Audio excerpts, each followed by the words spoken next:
Irmã. E hoje nós vamos começar uma série de mensagens, como eu havia falado, não é? No começo do mês, que é sobre tempestades da alma, né? Não é? Enfrentando as emoções que abalam o coração e o lar. E hoje nós vamos começar falando sobre Abraão, porque Abraão foi um homem chamado, foi um homem levantado, não é por Deus, mas ele também teve batalhas, ele teve lutas, ele teve tempestade na alma dele, ele passou dificuldade, porque ele, antes de se tornar o pai da fé, ele viveu um processo nessa relação com Deus, para Deus forjar nele, tornar ele um homem vivo pela fé, um homem que vivia e andava pela fé, porque ele se tornou esse homem, mas ele não era um homem que andava pela fé. E aí nós vamos ver isso, como que Deus foi usando as tempestades da alma de Abraão, a incredulidade, as falhas dele, a humanidade dele, para forjar um homem de fé. Tanto que o nome dele no início é Abrão, não é? E se tornou então Abraão, não é?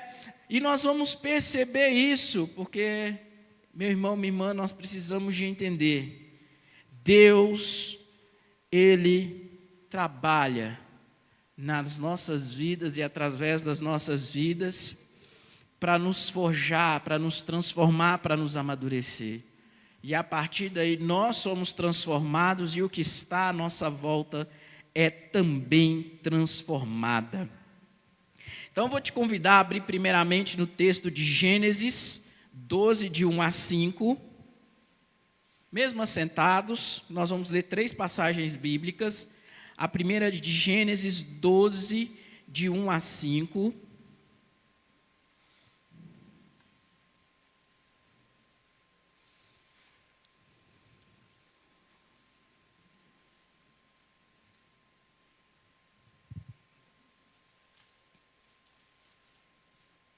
Diz assim a palavra do Senhor. Em reverência, mesmo assentados, leiamos. Ora, disse o Senhor a Abrão: sai da tua terra, da tua parentela e da casa de teu pai, e vai para a terra que te mostrarei. De ti farei uma grande nação, e te abençoarei, e te engrandecerei o nome. Sê tu uma bênção. Abençoarei os que te abençoares, amaldiçoarei os que te amaldiçoarem. Em ti serão benditas todas as famílias da terra. Partiu, pois, Abrão, como lhe ordenara o Senhor, e Ló foi com ele. Tinha Abrão 75 anos quando saiu de Harã. Levou Abrão consigo Sarai, sua mulher, e Ló, filho do seu irmão, e todos os bens que haviam adquirido, e as posses que lhe acresceram em Harã. Partiu para a terra de Canaã e lá chegaram. Agora Gênesis 17, de 1 a 5, vira 2 folhinhas aí, Gênesis 17, de 1 a 5. Diz assim a palavra do Senhor. Quando atingiu Abrão a idade de 99 anos, apareceu-lhe o Senhor e lhe disse: eu sou o Deus Todo-Poderoso, anda na minha presença e ser maduro. Farei uma aliança entre mim e ti e multiplicarei extraordinariamente. Prostou-se Abrão, rosto em terra, e Deus lhe falou: quanto a mim, será contigo a minha aliança, serás pai de numerosas nações. Abrão já não será o teu nome, e sim Abraão, porque por pai de numerosas nações te constituí. Agora, para fechar, Romanos capítulo 4. Romanos 4.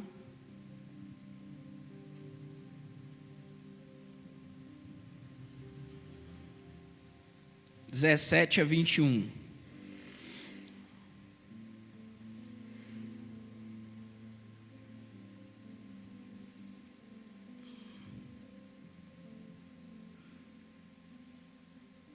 verso 16 a 21, desculpa. Romanos 4, verso 16 a 21. Diz assim: essa é a razão por que provém da fé, para que seja segundo a graça, a fim de que seja firme a promessa para toda a descendência, não somente ao que está no regime da lei, mas também que é da fé que teve Abraão, porque Abraão é pai de todos nós, como está escrito: por pai de muitas nações te constituí, perante aquele no qual creu, Deus que vivifica os mortos e chama à existência as coisas que não existem. Abraão, esperando contra a esperança, creu, para vir a ser o pai de muitas nações, segundo lhe fora dito: assim será a tua descendência. E sem enfraquecer na fé, embora levasse em conta o seu próprio corpo amortecido, sendo já de 100 anos, e a idade avançada de Sara, não duvidou por incredulidade das promessas de Deus, mas pela fé se fortaleceu, dando glória a Deus, estando plenamente convicto de que Ele era poderoso para cumprir o que prometera. Pai, lemos a Tua palavra nesta noite. Queremos te pedir, fala ao nosso coração. Revela, Pai, a verdade oculta por meio da Tua palavra. Essa verdade, Senhor Deus, que transforma, que cura, que liberta, que faz novo homem, nova mulher, Pai. Pai, nós te clamamos através do Teu Espírito Santo, no nome de Jesus, gera a vida em nós, Pai. Amém, amém. Então nós vemos a história de Abraão. E para refletir na história de Abraão, nós precisamos de pensar algo sobre a vida. Porque hoje muitos temem a morte. Outros já nem temem a morte. Mas também não querem nem mais viver. Estão vivos por fora, coração batendo, respirando, trabalhando, indo de um lado do outro, vivendo. Mas por dentro estão mortos. E isso é exatamente o oposto que Deus deseja. Porque o Senhor veio para que nós tenhamos vida e vida em abundância.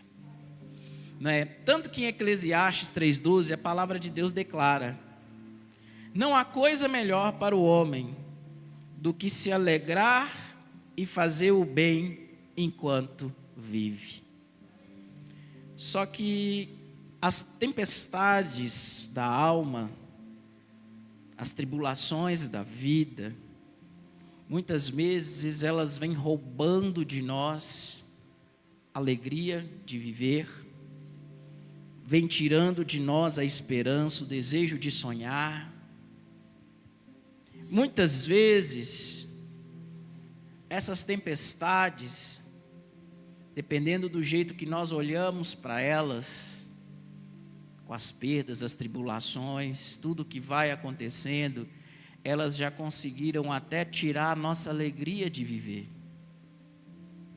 Mas como um bom cristão, eu jamais admitiria a ideia de fazer um autoextermínio ou tirar a minha própria vida, porque isso seria um tremendo absurdo e eu poderia ir para o inferno. Mas, em contrapartida, eu já não tenho mais essa alegria de viver, e a minha fé, ela se torna uma fé apenas para me dar força para suportar mais um dia nesta terra, até o dia que o Senhor resolver me chamar. Eu já não vivo com alegria, eu já não vivo mais com esperança, eu vou vivendo, contando os dias, esperando o Senhor me chamar, para cessar o sofrimento e estar na glória com Ele. Quando vivemos assim, não estamos vivendo do jeito que o Senhor propôs para nós. Porque Ele não veio para trazer morte, mas Ele veio para trazer vida. e vida lá dentro de nós. Não só a vida de um coração batendo, respirando e funcionando e fazendo as atividades, indo daqui, dali. Mas ele tem algo a mais, não é? Porque Deus quer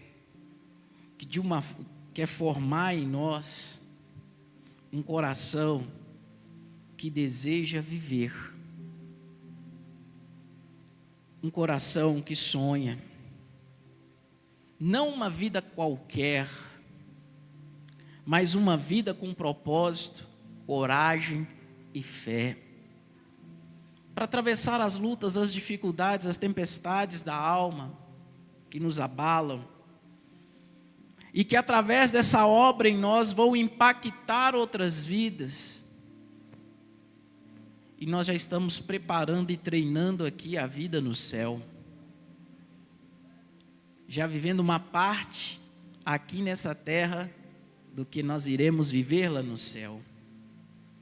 Por isso que hoje nós vamos olhar para a jornada de Abraão, um homem que teve tempestades na sua alma, um homem que vacilou, um homem que mentiu, nós vamos ver isso daqui a pouco, um homem que provavelmente nós reprovaríamos, nós falaríamos que esse não era crédito de ser chamado para tal digna missão de se tornar pai de nações, ou daquele que viria, o descendente de Jesus. Um homem que, apesar de todas as suas fraquezas, de todas as suas limitações humanas, foi forjado e se tornou Abraão, o pai da fé. Porque o nosso objetivo com essa série de mensagens, meu irmão, minha irmã, é fazer você perceber que você é como eles e eles eram como vocês, como nós. Pessoas comuns que se alegravam, que sofreram, mas pessoas que deixaram Deus trabalhar em suas vidas e transformá-las e mudar as suas histórias. Tanto que o primeiro ponto que eu quero destacar, que Abraão era um homem comum, com medos e falhas, como nós aqui somos. Ele era um homem comum, tinha seus medos, tinha suas falhas, que diante de um chamado de Deus em Gênesis 12, a princípio ele obedece sem hesitação, ele se dispõe, ele ouve, ele sai. Assim como muitas vezes nós, num calor de um culto, num calor de uma adoração, num calor de uma palavra, de uma oração, nós falamos: Deus, eis-me aqui, faz de mim o que o Senhor quiser, me envia, eu faço tudo por Ti. Quem nunca fez isso? Em algum momento na vida, num culto, numa pregação, numa adoração, num momento na sua casa, e falou: Deus, eu abro mão de tudo por Ti, eu Te amo mais do que tudo. Eu faço, eu vou, eu começo. Assim como Abraão fez com aquele chamado. Eu largo a minha terra, eu largo a minha parentela, eu largo a casa de meu pai, eu te sigo.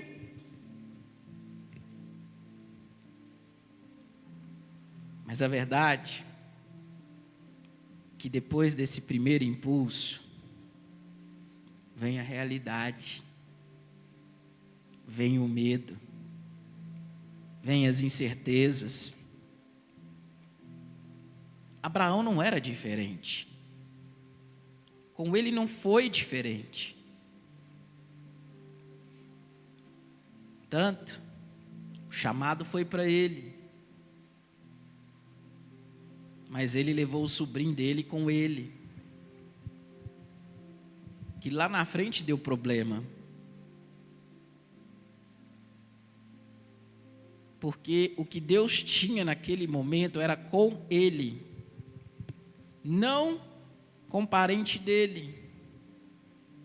Então nós começamos a perceber que em certos momentos Deus ele tem algo com a gente, para trabalhar conosco, para forjar em nós. E às vezes a gente não quer ir sozinho, às vezes a gente fica com o coração apertado, às vezes a gente fica, mas fulano vai ficar, mas isso e aquilo, e aí o que a gente faz? A gente leva. Então nós precisamos começar a entender que Deus ele tem algo com cada um aqui, e através de cada um, para tocar na vida de outros, desta geração, e para gerar um legado para a próxima geração. Mas Deus ele vai trabalhar no particular com cada um. E aí esse Abraão saiu daquela terra. Então ele já começou tropeçando, levando o sobrinho.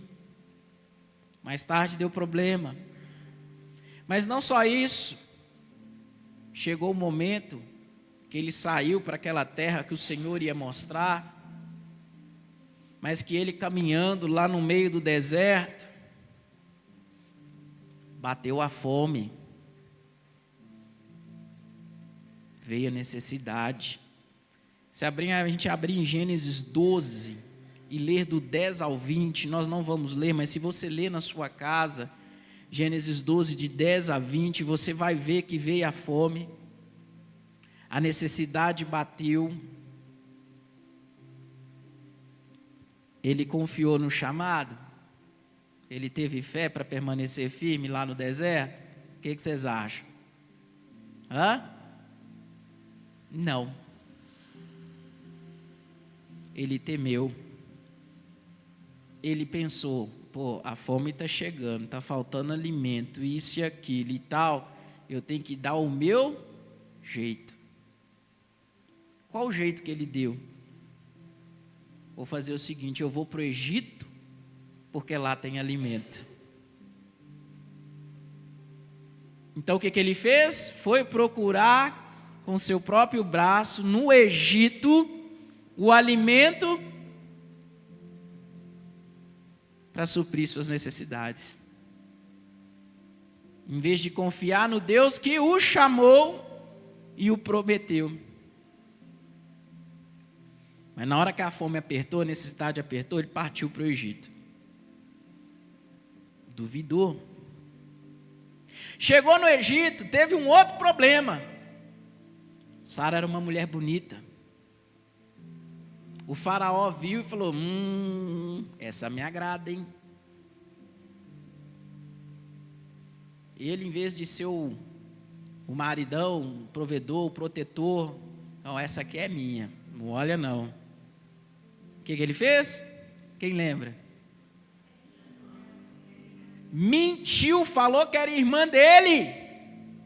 Ficou com medo do faraó, mentiu, falou que era irmã, entregou a mulher dele de bandeja na mão de outro homem. Que banana. Quem teve que intervir para resolver o problema? Deus teve que entrar para resolver a situação.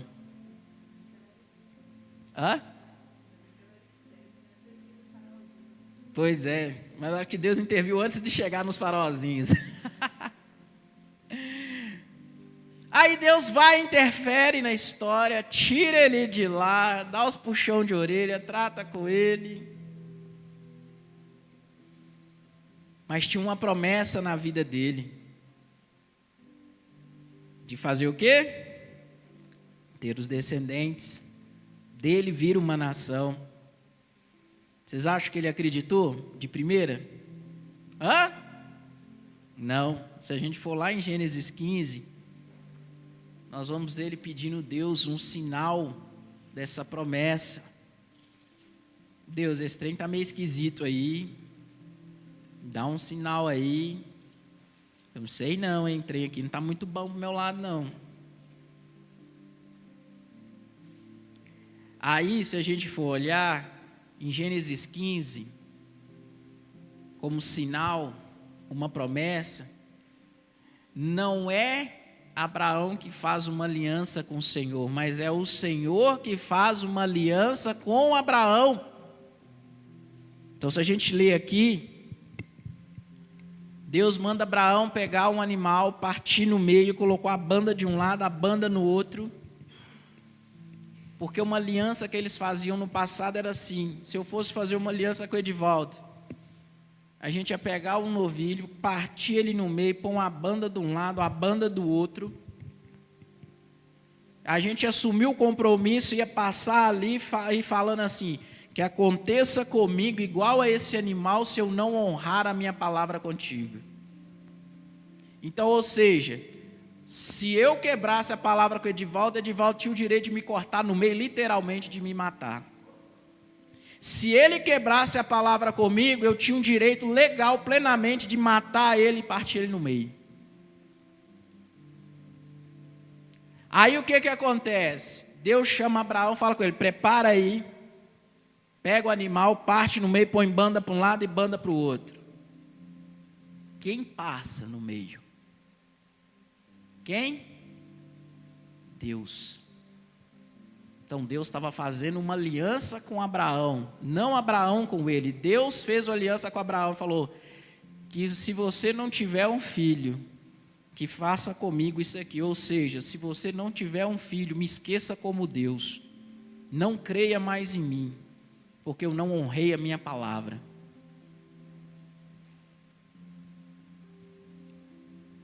A aliança de Abraão com Deus só vem lá no capítulo 20 e 21, que é a circuncisão. Então olha só, aquele homem questionou e precisou de Deus de sinais, e Deus fez uma aliança com ele, voluntária, para sanar a sua dúvida. E vocês acham que deu tudo certo, tudo bem, ele já acreditou de cara? O que depois ele tentou fazer?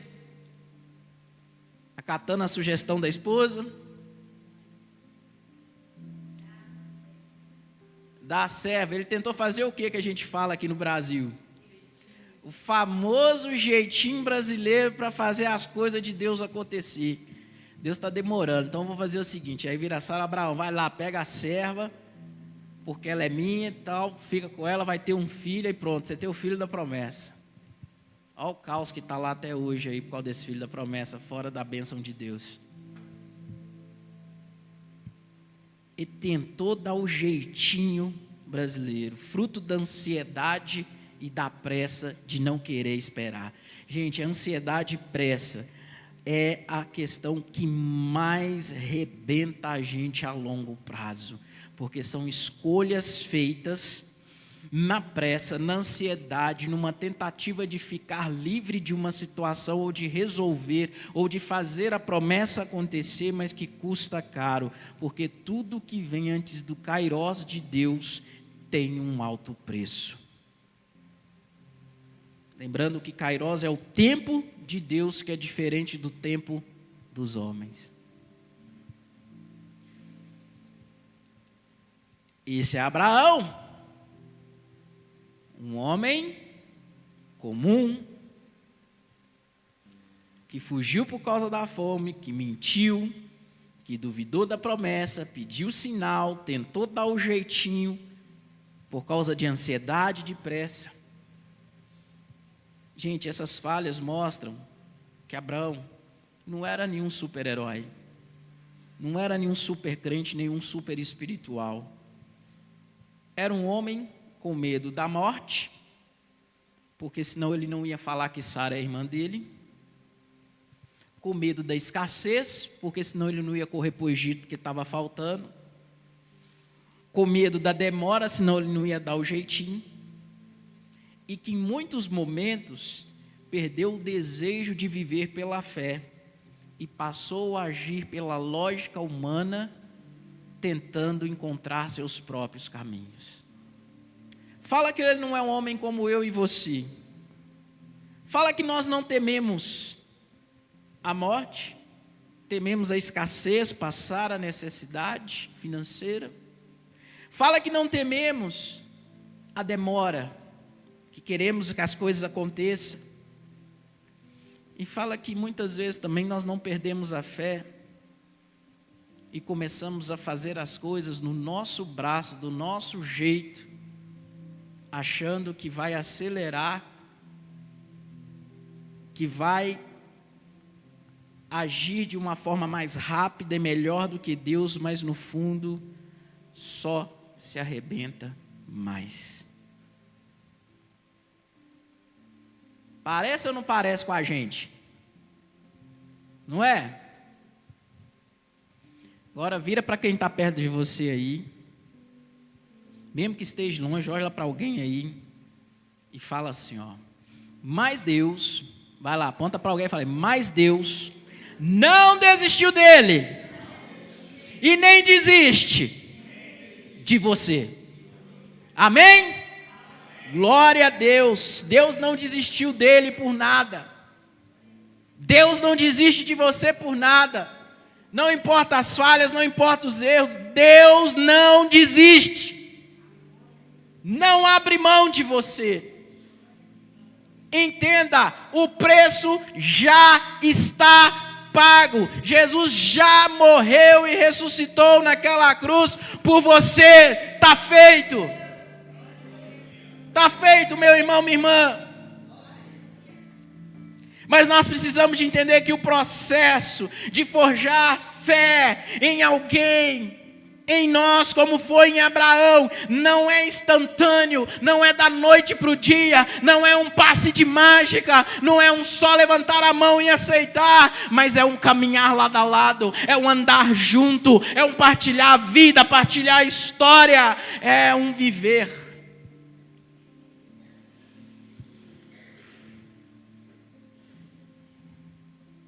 É uma caminhada, é uma lapidação, que muitas vezes passa por um deserto. Daí nós vamos entender a segunda coisa que eu quero trazer para você, dentro dessa série de mensagens sobre a vida de Abraão.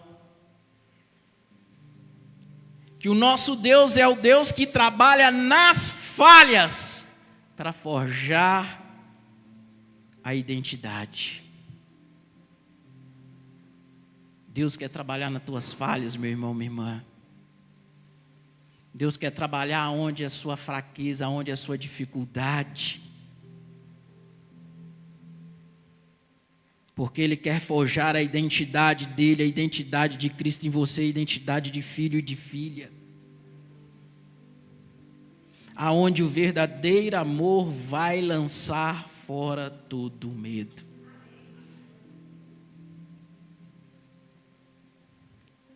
E aí, em Gênesis 17, Deus faz algo poderoso com Abraão.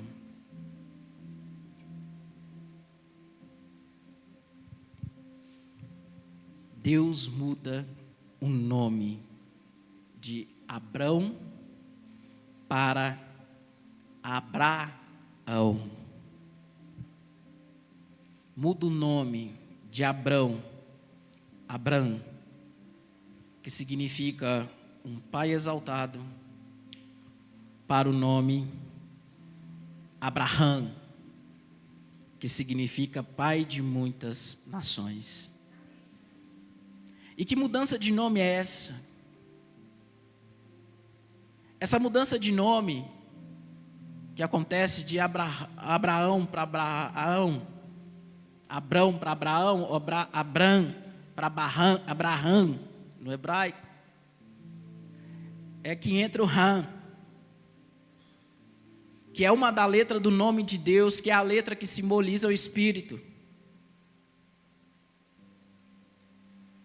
E que a pronúncia dela, no hebraico, lembra um suspiro.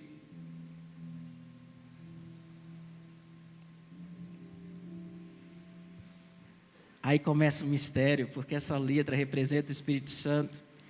É a letra que também está ligada quando há lá em Gênesis, quando fez o homem e soprou o nefesh sobre as suas narinas, ele se tornou alma vivente. Em outras palavras, se nós formos traduzir isso para o Novo Testamento, Deus estava colocando, soprando o Espírito, estava habitando agora dentro de Abraão, simbolizado pelo nome. E sabe o que é mais belo de tudo? A mudança do nome aconteceu não quando tudo estava resolvido, não quando ele já era perfeito, aspas, maduro, não porque ele não tinha falhas, mas a mudança de nome foi um ato profético, enquanto ainda ele carregava as falhas, enquanto ainda ele carregava os erros e as limitações humanas dele, foi um ato profético de Deus sobre a vida dele, dizendo que agora eu estou em você, o meu Espírito está em você, independente dessas falhas, desses erros, e eu vou te transformar, eu vou te mudar.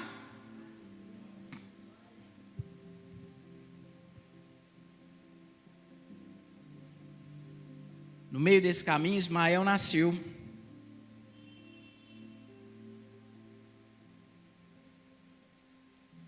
A promessa ainda não se cumpriu.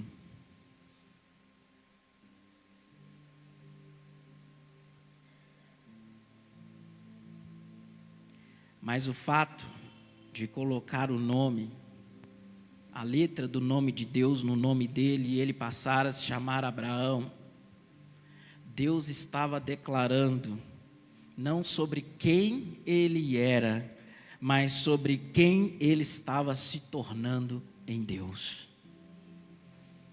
Meu irmão, minha irmã, você entende isso? A questão não é sobre quem você é, mas é quem você está se tornando em Deus. Pela presença, pela ação do Espírito Santo dele na sua vida. Só que esse processo de transformação às vezes dói, não é fácil, às vezes vai tocar no que você não quer, vai mexer no que você evita uma vida inteira para não ter que lidar e fugir, porque Deus usa de todas as coisas para poder forjar. E as tempestades da alma que muitas vezes nos assolam, se nós colocamos diante de Deus, na dependência de Deus, elas se tornam instrumentos para Deus forjar o caráter dele em nós.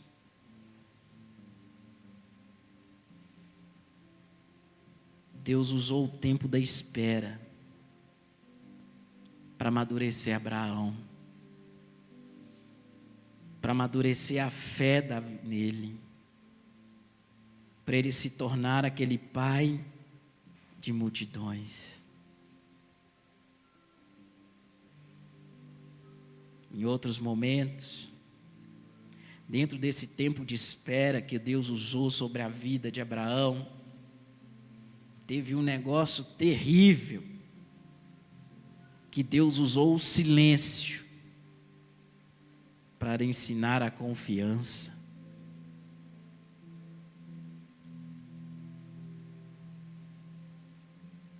Porque Abraão tentou os seus caminhos porque Deus estava em silêncio, mas não porque Deus tinha esquecido dele, mas porque Deus estava verificando o seu coração. Às vezes o silêncio de Deus não é castigo. Às vezes o silêncio de Deus, Ele está ensinando você a confiar nele, a permanecer com Ele, mesmo diante de outras opções que você poderia escolher, mas você escolhe confiar nele e esperar Ele falar. Isso não é fácil, meu irmão, minha irmã. Porque tem hora que você vai receber a palavra, a direção.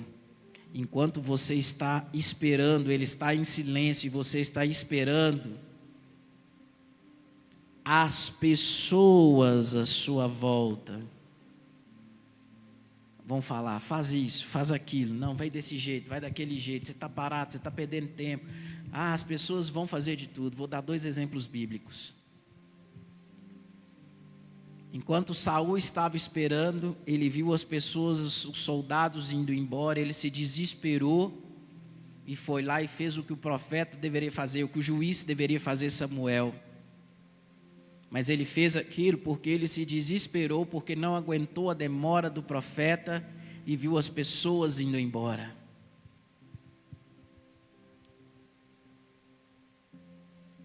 Porque ele estava mais preocupado com o que os outros iam pensar, dizer, falar, do que o próprio Deus.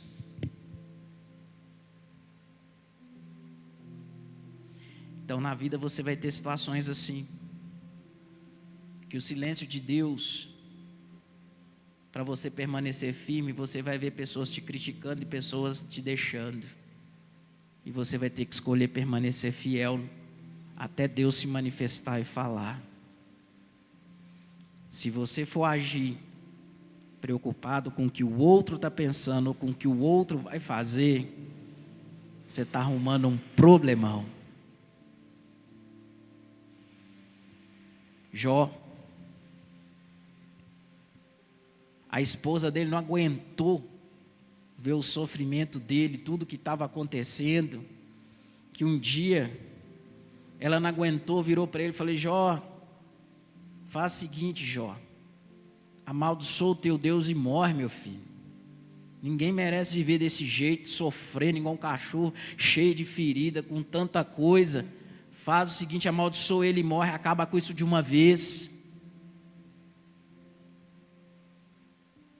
Mas Jó permaneceu. Na hora que Deus quebrou o silêncio e falou com ele, ele fala: Senhor, antes te ouvia, conhecia de ouvir falar, agora os meus olhos estão te vendo. Então entenda, quando você estiver no silêncio, vai vir pessoas para te falar coisas desse jeito, para você renunciar ao seu princípio, renunciar à sua fé e fazer o que você quer.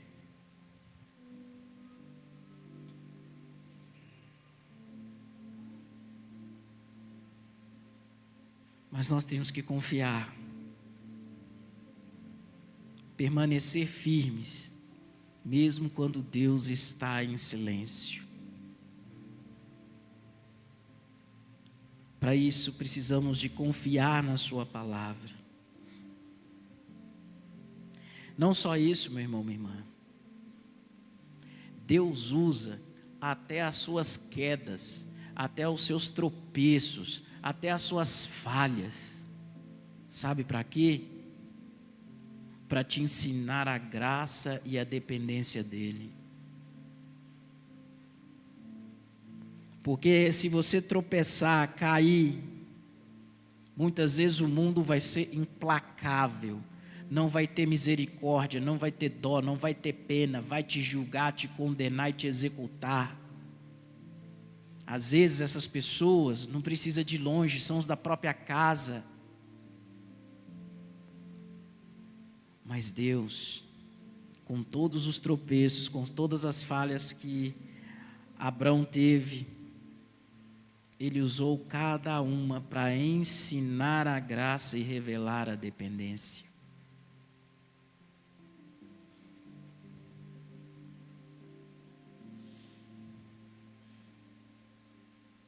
Olha Jesus,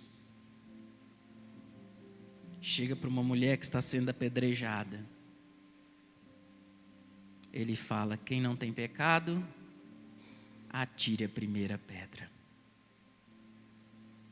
Ali ele usou aquela situação para ensinar a graça e a misericórdia para aquela mulher e para todos que estavam ali. Ele acolheu aquela mulher com dignidade e falou com ela: nem eu te condeno, vai, não peques mais. Esse é um exemplo que eu citei, mas nós poderíamos citar vários outros na caminhada de Jesus, que ele encontrou com pessoas que falharam, pessoas que caíram, que eram tidas como pessoas desgraçadas, desonradas pelo sistema religioso, pela sociedade, mas Jesus chegou até elas, olhando aquela vida sem pastor, e manifestou a graça para elas, ensinando através da queda a dependerem desse Deus de amor. Sabe, meu irmão, minha irmã, quando a gente entende isso, a gente tira um peso das costas. Porque em vez da gente tentar viver escondendo o pecado, escondendo falha, escondendo o erro, eu vou correr para o Senhor, abrir meu coração, chorar, deixar Ele trabalhar comigo para eu conhecer a graça, a misericórdia e depender dEle. Porque tem área na tua vida que, se você não depender de Deus, eu sinto te dizer, mas você vai cair de novo, e de novo, e de novo, e de novo, e de novo, e de novo, e de novo, e por aí vai. Porque tem áreas na sua vida que você só vai vencer na dependência do Senhor. E o melhor de tudo, Deus, olha para quem está do seu lado aí, mesmo distante, fala com ele assim, ó. Deus não trabalha com perfeitos, por isso Ele trabalha com você. Entendeu, meu irmão, minha irmã? Porque é justamente no meio dessas tormentas, justamente no meio dessas imperfeições, justamente no meio dessa nossa condição humana, que Ele está formando, Ele está lapidando o caráter dEle, o caráter de Cristo em nós. É aí que Ele está nos moldando, nos forjando.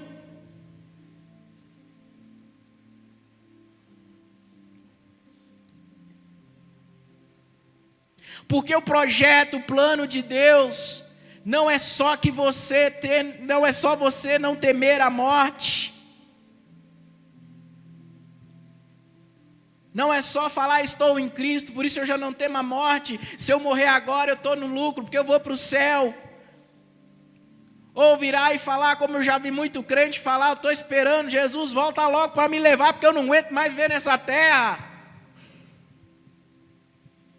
Mas aí vem para a gente pensar, se Jesus veio falar, eu vim trazer uma vida em abundância, aonde está essa vida em abundância? Que vida em abundância é essa? Que eu estou pedindo Jesus para voltar logo, para eu morrer, para ir para o céu. Sabe qual que é o problema aí?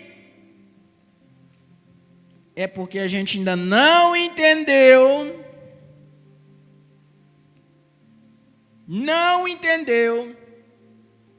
que Deus quer nos levantar, nos fazer desejar viver como um filho e uma filha da promessa.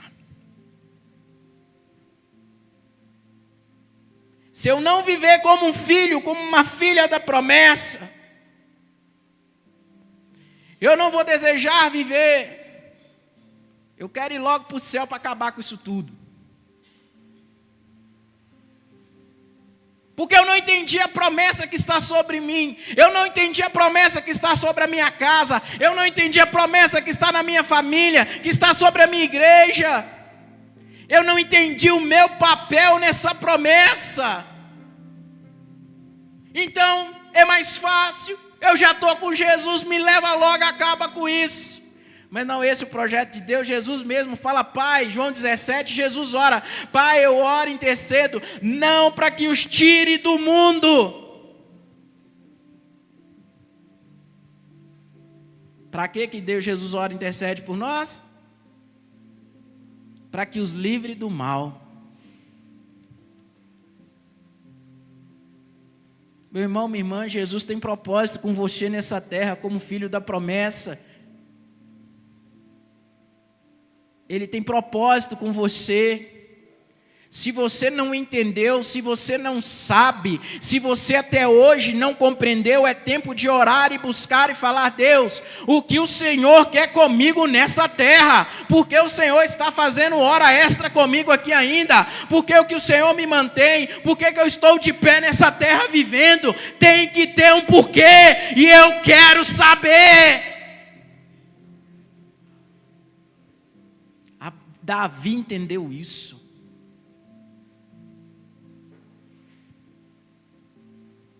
Tanto que ele falou. Em muitos momentos Davi tinha tranquilidade. Inclusive no Salmo 4, quando ele fala assim: logo deito e me pego no sono, porque eu sei que o Senhor cuida de mim. Quando ele escreve o Salmo 4, ele estava sendo perseguido por Saul. Mas ele sabia que havia uma promessa sobre a vida dele que não se cumprira ainda, e que Deus não levaria até se cumprir.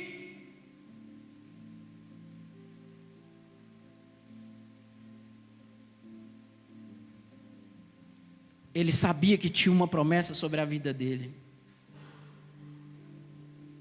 Nós precisamos de entender isso. Terceiro, caminhando para o final.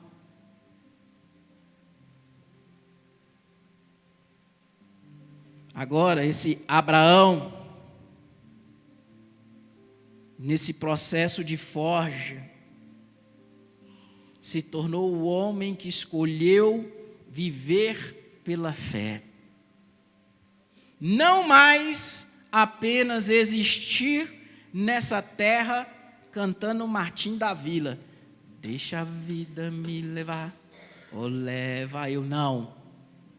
Ele decidiu, escolheu viver pela fé na palavra de Deus, porque ele entendeu o propósito de Deus na vida dele.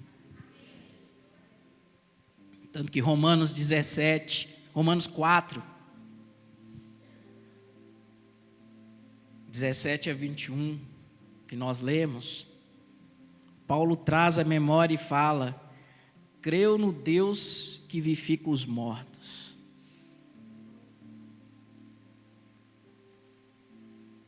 Agora ele estava crendo num Deus que podia ressuscitar até os mortos e levantar. Agora ele passou a esperar contra a esperança. Por que esperar contra a esperança? A Bíblia ela usa umas palavras polidas, mas quando nós lemos lá, o seu corpo já estava mortificado, Sara já tinha cessado os costumes da mulher. Em outras palavras, ele estava dizendo o seguinte, português claro, rasgado: Abraão já estava impotente e Sara não menstruava mais, já secou tudo. Já estava na menopausa, com direito a secar tudo. Então nós estamos falando de um homem impotente e de uma mulher na menopausa. Ele esperou contra a esperança, ele esperou e confiou contra a lógica, até mesmo contra o corpo. Ele não duvidou mais da promessa, mas pelo contrário, ele se fortalecia, dando glória a Deus. Tentei a música, do falecido, não lembro o nome, como eu esqueci o nome da minha filha hoje de manhã, esqueci o nome do cantor hoje também. Isso, como é que vocês sabem? Isso aí, vou passando pela prova, dando glória a Deus, é isso mesmo. Então vira para o seu irmão e fala assim: dá um glória a Deus aí, irmão. Dá um glória a Deus, vai passando a prova dando glória a Deus, aleluia.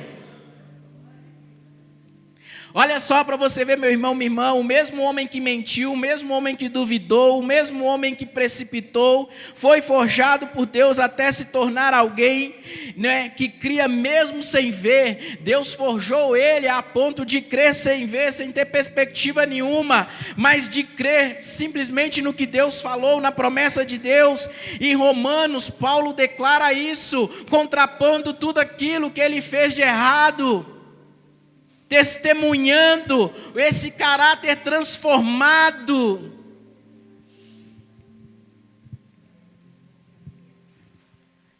Agora ele não só não temia mais a morte, mas Abraão queria viver a promessa, ainda que a morte rondasse, ainda que o útero de Sara já estava envelhecido, ainda que tivesse toda a situação, ele creu e não abriu mão. Ainda que Deus pedisse Isaque para ele, que era o que ele mais desejou, o que ele mais esperou, ele não hesitou,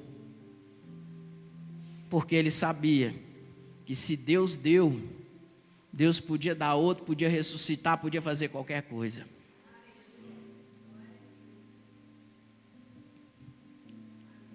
Sabe, meu irmão, minha irmã,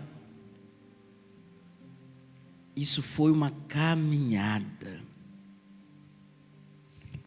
Vamos lembrar aqui, Gênesis 12. Me ajuda a fazer umas continhas aí rapidinho.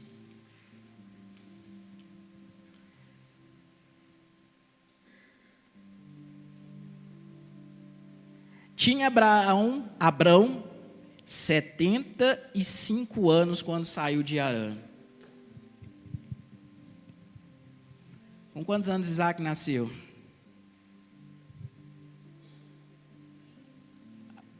Aproximadamente 100 anos. Deus apareceu um ano antes para ele, para renovar a promessa e falar com ele, fora outros momentos. Então vamos por aí. Deus gastou aproximadamente 20 a 24 anos forjando Abraão. Só que quando a gente lê a Bíblia, a gente não para pensar nisso. A gente lê a Bíblia como um passe de mágica. Deus chamou, Abraão já foi, o menino já nasceu, como se tudo tivesse passando assim, em dias. Às vezes a gente olha a Bíblia igual uma novela, né? Aí passa uma cena, aparece lá assim, 3 anos depois. Aí já está todo mundo grande, tudo acontecendo. Não. A Bíblia não é igual novela. A Bíblia é a vida acontecendo, e a vida acontece. E foram 24 anos, Deus forjando esse homem para se tornar o pai de nações, para forjar esse homem para se tornar o pai da fé. Foi Deus andando com ele, Deus amando. Aí você entende, Coríntios 13, quando Paulo fala que o amor tudo crê, tudo espera, tudo suporta, não arde em ciúme, não se vangloria, isso e aquilo.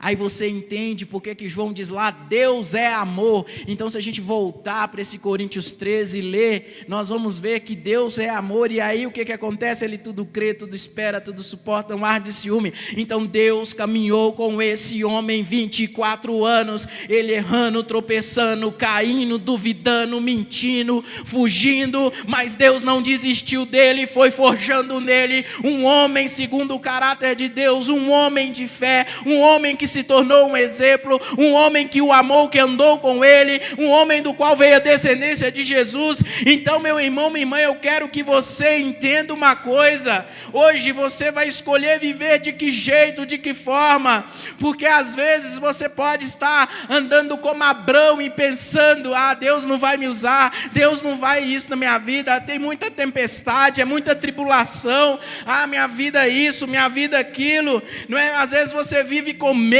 você vive ali ansioso, você vive pensando nas suas falhas, às vezes você mesmo se cobra, se julga, se condena, às vezes você mesmo diz, não tem jeito para mim, já falhei, já errei, sou muito complicado, sou muito problemático. Mas a questão é, ou você escolhe hoje viver no que Deus diz, ou você escolhe hoje viver no que você pensa. Mas eu quero dizer uma coisa para você: viva no que Deus diz, não no que você pensa.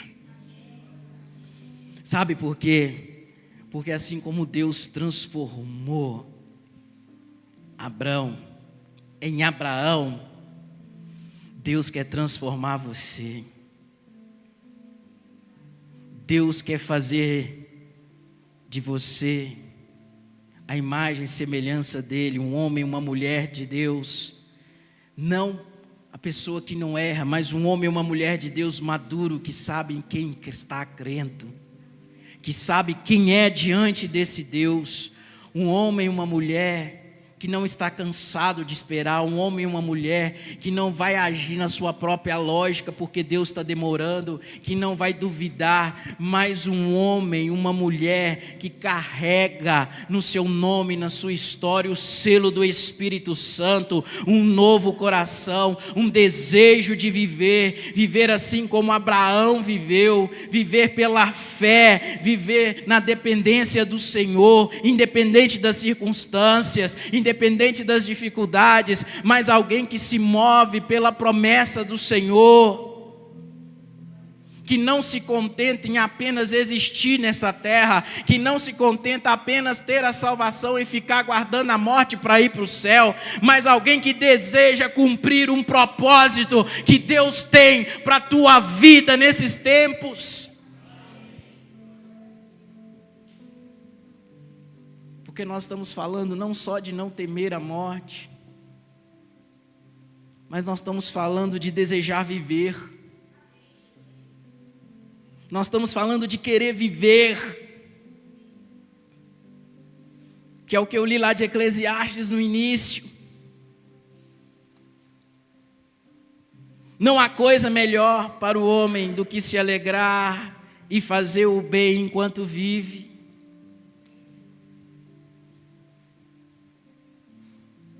Olha a igreja de Atos. Eles perseveravam na doutrina, oravam, se alegravam, partilhavam o pão, viviam a simplicidade do Evangelho. E o que o Espírito Santo ia fazendo? Ia acrescentando dia a dia.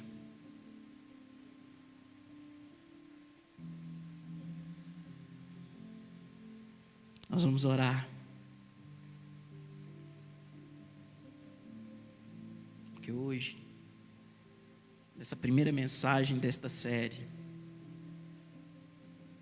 Deus está dizendo: filho, filha, não basta apenas suportar a vida. Quero que você queira viver. Quero te ensinar a esperar contra a esperança, a confiar mesmo nas falhas, e a caminhar comigo rumo ao propósito que preparei para você. Nós vamos orar.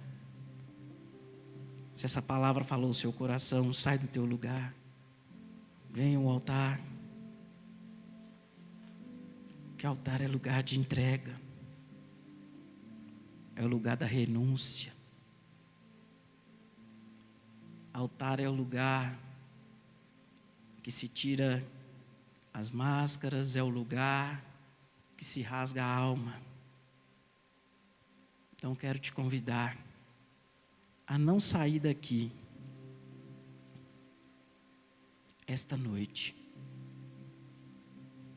sem dar uma resposta para o Senhor.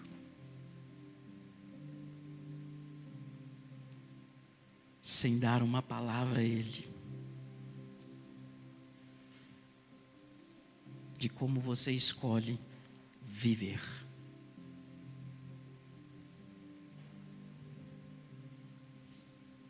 Chama o Ministério do Louvor para cantar uma canção. Enquanto essa canção está sendo cantada, se o Espírito está ministrando ao seu coração, não resista, saia do seu lugar, venha no altar, derrame seu coração diante dele. Não esconda nada, fale tudo.